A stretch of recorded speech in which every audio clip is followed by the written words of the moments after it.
Hello, welcome to electronics problem solution. আজকে একটা সেন্সাসের E1 problem নিয়ে তোমাদেরকে দেখাবো যে E1 প্রবলেম কিভাবে সলভ হয়। তো দেখে নিন বন্ধুরা, এটা E1 প্রবলেম আসছে। তো চলুন ইন্ডাকশানটা খুলে নেওয়া যাক। ইন্ডাকশানটা খুলে ইন্ডাকশানটা ওপেন করে নিই। ওপেন করে নেওয়ার পর E1 প্রবলেম কিভাবে সলভ হয় সেটাই তোমাদেরকে দেখাবো।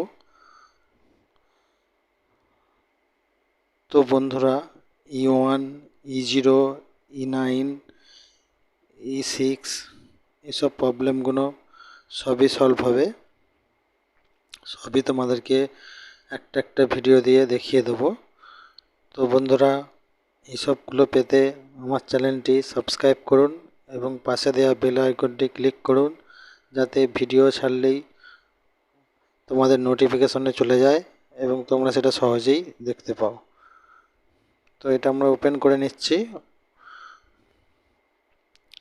এটা একটা সেন্সাস ইন্ডাকশান কুকার আছে। তো এটা E1 প্রবলেম আসছে। E1 কিভাবে সলভ হবে, কিভাবে সলভ করব সেটা তোমাদের ডাইরেক্টলি দেখিয়ে দেব।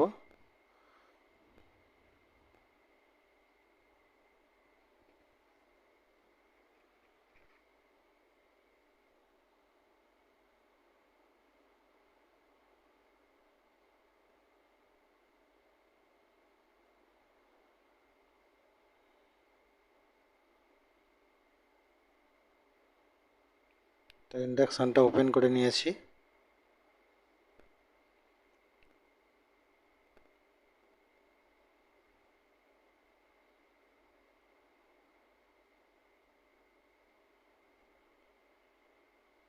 কয়েলটা ওপেন করে নিয়েছি।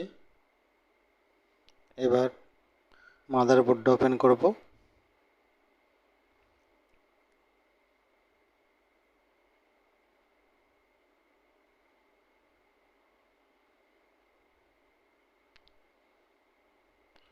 তো বন্ধুরা, ভিডিওটি তোমরা দেখলে এইসব প্রবলেম সহজেই সলভ করতে পারবে। দেখুন বন্ধুরা, বোর্ডটা একটু নোংরা আছে, নোংরাটা একটু পরিষ্কার করে নেব।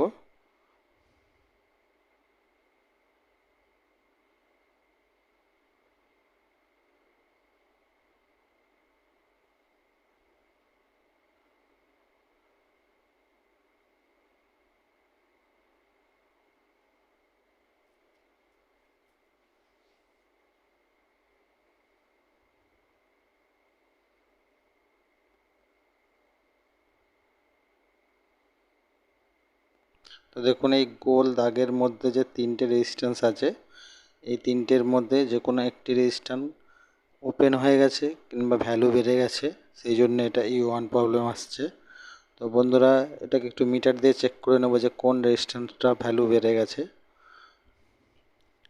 তো এখানে তিনটে রেজিস্ট্যান্স থাকে, একটা 330K আছে, তারপর দুটো হচ্ছে 820K।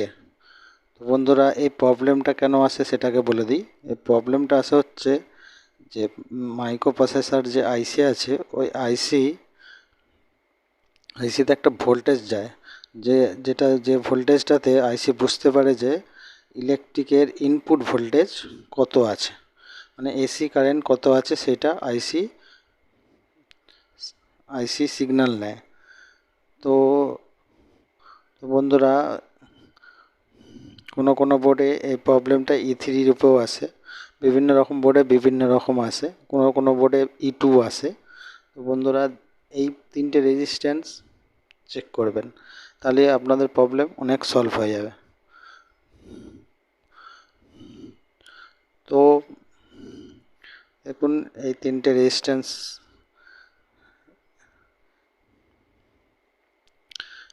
রেজিস্ট্যান্সগুলো খুলে নিচ্ছি। এর মধ্যে তিনটের মধ্যে দুটো রেজিস্ট্যান্স খারাপ আছে। তো দুটো রেজিস্ট্যান্স আমরা যে 820K ছিল, দুটো রেজিস্ট্যান্সই খারাপ আছে। তো দুটো রেজিস্ট্যান্স আমরা চেঞ্জ করে নেব। তো রেজিস্ট্যান্সগুলো খুলে নিয়ে এটাকে একটু সোল্ডারিং করে নিচ্ছি।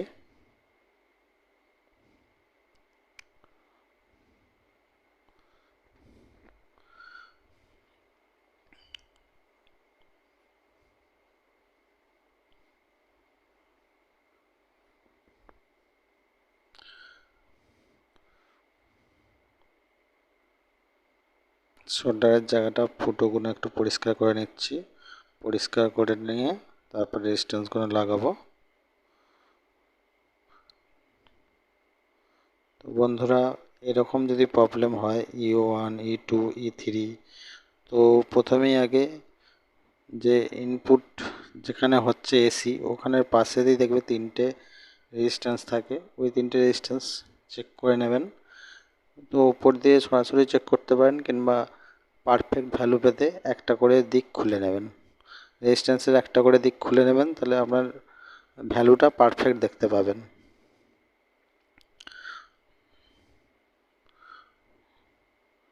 তো ধরুন রেজিস্ট্যান্স দুটো লাগিয়ে নিয়েছি, এবার সোল্ডার করব।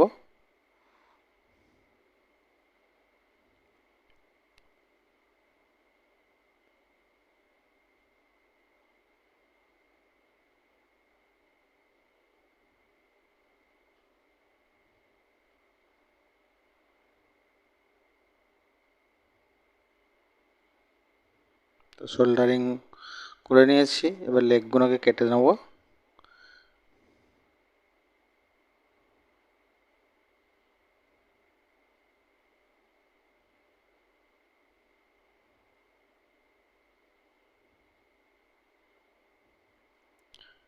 লেগগুলো কাটা গেছে, বোর্ডটাকে সেট করে নেব। সেট করে নিয়ে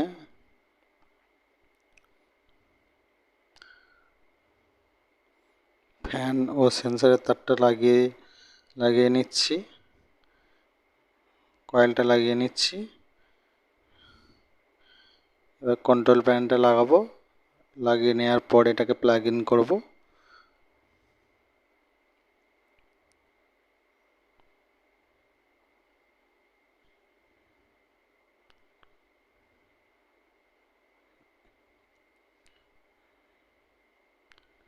তো এটাকে তো ইন্ডাকশানটা প্লাগ ইন করব।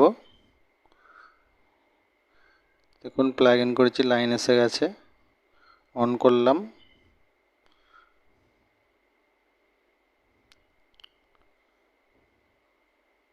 দেখুন বন্ধুরা, E0 শো আসছে।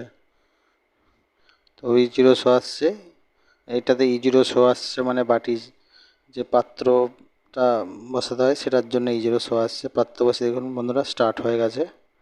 1200 ওয়াটে এটা চলছে।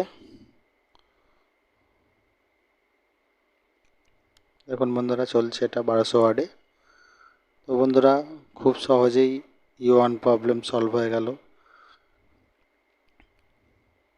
তো বন্ধুরা, এরকম অনেক প্রবলেম জানার জন্য আমার সঙ্গে থাকুন, আমার চ্যানেলটি সাবস্ক্রাইব করুন। অথবা যদি তোমাদের কোনো প্রবলেম থাকে আমাকে কমেন্ট করে জানাবেন, আমি সেগুলো ভিডিওর মাধ্যমে করে আপনাদেরকে দেবো। দেখুন বন্ধুরা, জল গরম হচ্ছে।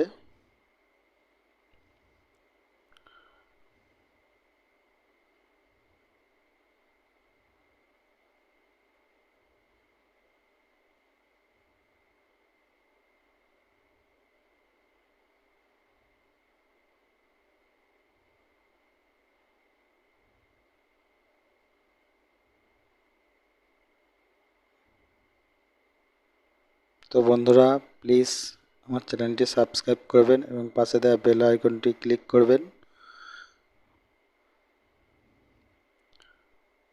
থ্যাংক ইউ, ধন্যবাদ।